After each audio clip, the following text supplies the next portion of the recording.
அந்த பொண்ணு மேலே தான் தப்பு. அவள் ஃபர்ஸ்ட் டைம் ஹர்ட் ஆகும்போதே அவளோட ஹஸ்பண்டை கூப்பிட்டு உட்கார வச்சு எங்க பாருங்க நீங்க பண்றது எனக்கு கம்ஃபர்டபுளா இல்லைன்னு பேசியிருக்கணும். அப்போ பேசாமலே விட்டுருது. இந்த பொறுத்து போறதுங்கிற மாதிரி மோசமான வியாதி இந்த உலகத்திலே இல்லை. இதுக்கு முதல் கல்பிரிட்ஸ் இந்த அம்மா அப்பாங்க தான்.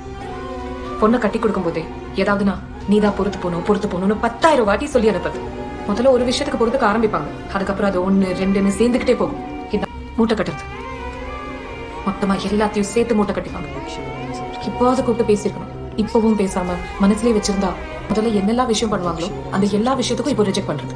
இந்த ஸ்டேஜ்ல தான் ஏதோ பிரச்சனை இருக்குன்னு அவங்க பார்ட்னருக்கு தெரிய வரும். நீ ஏன் இப்படி இருக்குன்னு அவங்கள கேள்வியா கேட்க கேட்க டிப்ரெஷன். இந்த வாழ்க்கையே வேணான்னு வெறுத்துடுறது. அந்த பொண்ணு இந்த ஸ்டேஜ்ல தான் இருக்கா. இப்போ அவ மட்டும் இல்ல, நிறைய பேருக்கு இந்த பிரச்சனை இருக்கு. பேசி புரியலாம், என்ன பண்றது?